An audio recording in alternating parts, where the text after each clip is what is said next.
आज बात होगी एक ऐसे मुद्दे की जो देश का सबसे बड़ा मुद्दा है, लेकिन इस पर चर्चा कम है। पेपर लीक इन दिनों खबरें आम हैं।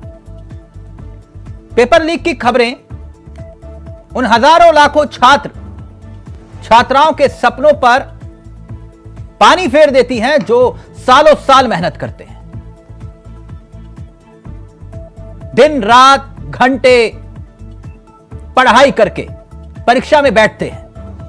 परीक्षा देने के बाद जब उन्हें यह बात का पता चलता है कि हजारों उम्मीदवारों को पेपर के बारे में पहले से ही पता है, तो जरा सोच कर देखिए क्या बीतती होगी उन पर। तो पेपर लीक की घटनाओं को लेकर सवाल कई हैं और आज उन्हीं सवालों का जवाब तलाशने की हम कोशिश करेंगे कि आखिरकार एक के बाद एक पेपर लीक ये घटनाएं क्यों हो रही हैं और आखिरकार कहां है सिस्टम वीक और कैसे सिस्टम को दुरुस्त करने की जरूरत है, क्योंकि एक के बाद एक घटनाओं ने कई सवाल खड़े कर दिए हैं। सीधा रुख करेंगे अपने मेहमानों की तरफ। आपको बता दें आज हमारे साथ इस चर्चा में जो मेहमान शामिल हो रहे हैं उनसे आपका परिचय करवा देते हैं। हमारे साथ अभिमन्यु त्यागी कांग्रेस के चेहरे हैं, वो इस कार्यक्रम का हिस्सा होंगे जो कुछ ही देर में आपको स्क्रीन पर दिखाई देंगे। हमारे साथ उस्मानी साहब जुड़ेंगे। उस्मानी साहब समाजवादी पार्टी के चेहरे हैं, पूर्व मंत्री भी हैं। साथ ही साथ सौरभ दुबे हमारे साथ इस कार्यक्रम का हिस्सा है, राजनीतिक विश्लेषक हैं। और कुछ ही देर में बीजेपी के चेहरे अनिल गोयल साहब भी इस कार्यक्रम का हिस्सा होंगे। लेकिन सबसे पहले इस चर्चा की शुरुआत साहब। हाँ चावला जी, प्रणाम। कैसे हैं आप? एकदम बढ़िया। ये पेपर लीक है, सिस्टम वीक है कि नहीं? चावला जी देखो, एक बात तो बड़ा स्पष्ट है कि पेपर लीक नहीं होना चाहिए, इसमें कोई दो राय नहीं है। लेकिन जिस तरीके से मेरे पूर्व वक्ता कह रहे थे, आप ये अनुमान लगाओ कि जो माफियागिरी है, चाहे वो परीक्षा माफिया है, चाहे रेत माफिया है, चाहे भू माफिया है, चाहे आतंक माफिया है, आप ये देखो योगी जी ने और हमारी सरकार ने, भारत सरकार ने हर जगह पर, चाहे नक्सलवाद है चाहे आतंकवाद है, सब पर कंट्रोल करने का काम करा है। कितने नकल माफियाओं के घर बुलडोजर पहुंचा? तिलक जी एक चीज है कि सरकार को निश्चित तौर पर जांच करके पहले ये निश्चित करना पड़ता है कि यही लोग दोषी है और उसके बाद में उनको सजा दी जाती है। हम अगर इस तरीके से सजा देंगे तो कहीं ना कहीं फिर एक वो होगा कि उस पर बिल्डोजर चला दिया, उस पर बिल्डोजर चला दिया, सरकार तानाशाही कर रही है। इसलिए आप गोयल साहब एक मिनट सर, एक मिनट। आप ये कह रहे हो कि आपकी सरकार में पेपर लीक नहीं हो रहे हैं? नहीं, मैं ये नहीं कह रहा कि नहीं हो रहे, मैं कह रहा हूँ माफियाओं पर शिकंजा कसा जा रहा है। मैं आपके सामने आंकड़े रखूं?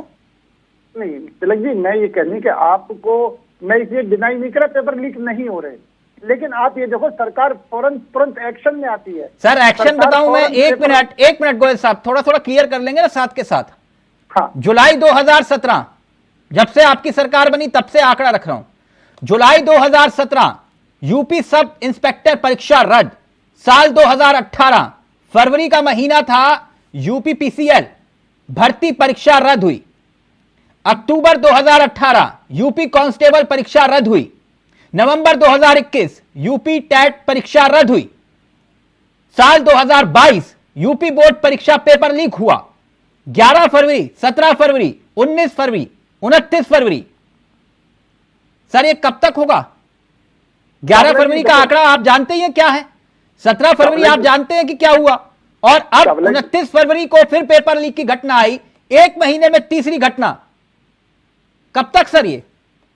चावला जी एक बात आप देखेंगे कि आपने 17 का तो आंकड़ा दे दिया, इससे पुराना अगर आंकड़ा देखेंगे तो इससे भी ज्यादा गंभीर आंकड़ा है। और मैं तो ये बात गोयल सर, आप कब तक पुरानी सरकारों की दुहाई दोगे?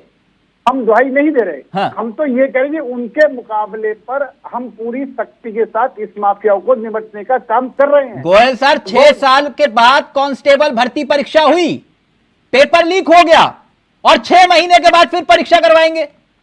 यानी कब परीक्षा होगी और कब जो है नतीजे सामने आएंगे?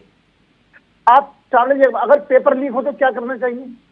तो पेपर लीक हुई क्यों सर? अरे नहीं सुन तो लो जी, अगर मानो कोई जो सिस्टम पूरी तरीके से खराब हुआ सिस्टम है, जिस सिस्टम पर फरवरी के 3 महीने में ही 3 पेपर लीक हो जाएं, तब भी सिस्टम वीक नहीं है, आप ये कह रहे हो?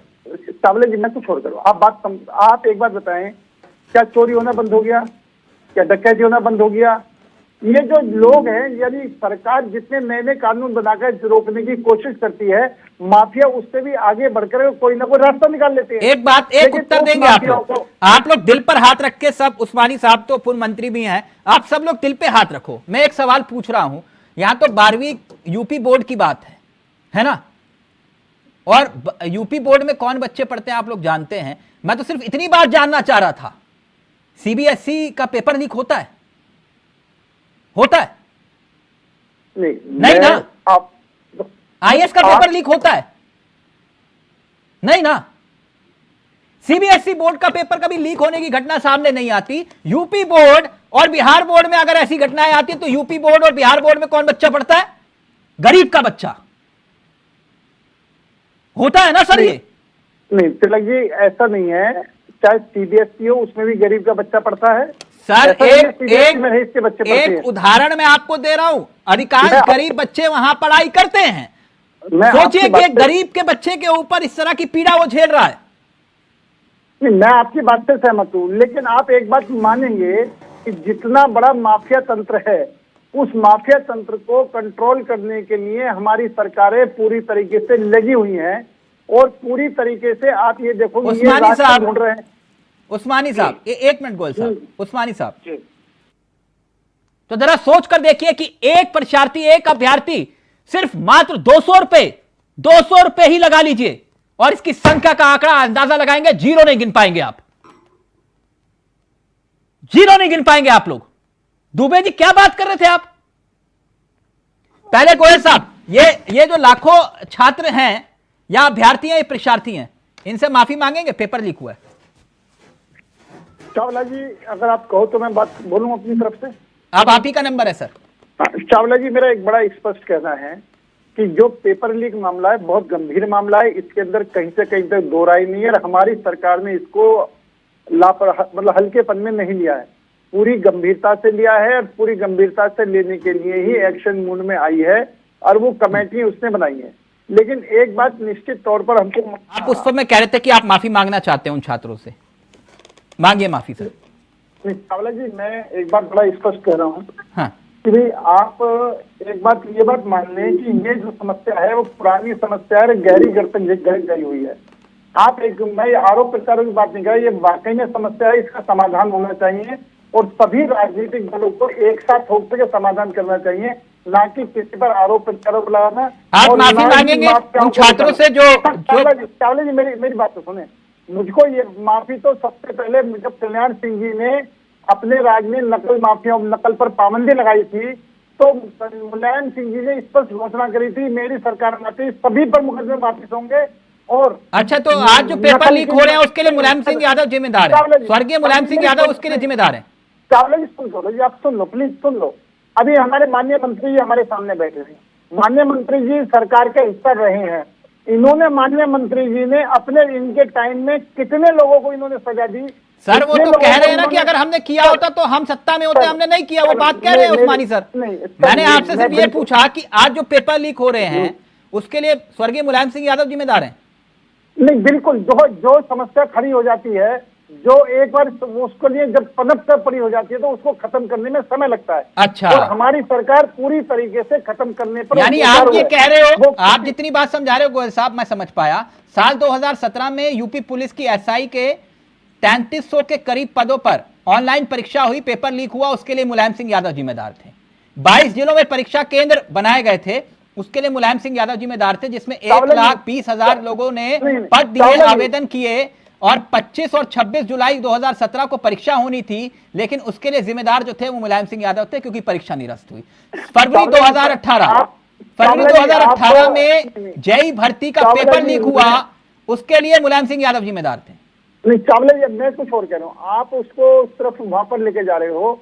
मेरा जो कहना है बड़ा स्पष्ट, मेरा स्पष्ट ये कहना है कि जो पुरानी बीमारी है, जो बीमारी निश्चित तौर पर मुलायम सिंह यादव के और कांग्रेस के राज में पैदा हुई है, उस बीमारी को खत्म करने के लिए हम लगे हुए हैं। अब जैसे राजस्थान के अंदर ही आपने बताया 11 साल सर, राजस्थान की बात तो मैं त्यागी जी से कर दूंगा, लेकिन 2023 से पहले 2018 में भर्ती हुई, सिपाही भर्ती का पेपर, मैं छोटी छोटी बातें कर रहा हूं आपसे, और पेपर निरस्त हो चुका है। 18-19 जून 2018 में यूपी आरक्षित नागरिक पुलिस में भर्ती होनी थी। करीब 10 लाख अभ्यर्थियों ने आवेदन फॉर्म भरा था। इसमें परीक्षा में गलत पर्चे बढ़ गए थे। इसके लिए भी मुलायम सिंह यादव जिम्मेदार है। तो आप चावला जी जो बात कह रहे हो, मैं उसका डिनाई नहीं कर रहा, मैं अपनी जिम्मेदारी से मना नहीं कर रहा। हम सरकार अपनी जिम्मेदारी से पीछे नहीं हट रही है, लेकिन हमारा ये कहना है कि जिस समय कल्याण सिंह जी ने पाबंदी लगाई, मैं आप कल्याण सिंह जी बात ही कर रहा हूँ, और मुलायम सिंह जी ने इसको खुली छूट दी। मेरा कहने मतलब जो बीमारी पीछे से चली आ रही है उस बीमारी को ठीक होने में समय लगेगा। और आप ये देखें हमारी, देखिए लाइव में कमेंट आ गया गोयल साहब, वो कह रहे हैं कि आधी अधूरी जानकारी मत दो तिलक चावला। उसमें एक जानकारी और है कि यूपी में 2018 जुलाई में अधीनस्थ सेवा चयन आयोग का पेपर भी लीक हुआ था। माफी चाहूंगा, पूरी बात नहीं रख पाया था मैं। हाँ बोलिए, वो पेपर भी 2018। नहीं, मेरा ये कहना है कि आप ये देखें कि सरकार कितनी एक्टिव है, सरकार किस तरीके से पूरी एक्शन में आ रही है। चाहे नियम बना, कानून बनाने वाली बात है, चाहे एक्शन लेने वाली बात है, चाहे द्वारा परीक्षा कराने वाली बात है, आप सरकार इस पर उदासीन नहीं है। और ये उपलब्धि है सर आपकी? सॉरी क्या कही आपने? ये उपलब्धि है आपकी? नहीं, उपलब्धि नहीं है, ये समस्याओं से हम टक्कर ले रहे हैं, समस्याओं के समाधान में लगे हुए हैं, माफियागिरी को खत्म करने में लगे हुए हैं, और हर किस्म की माफियागिरी खत्म करने में लगे हुए हैं। हर किस्म की माफियागिरी को हमने धूल में मिलाने का बीड़ा उठा रखा है। हम उत्तर प्रदेश में। थैंक यू सो मच, बहुत बहुत शुक्रिया दुबे जी आपका भी, उस्मानी जी आपका भी, त्यागी जी आपका भी, और गोयल साहब आपका भी बहुत बहुत शुक्रिया।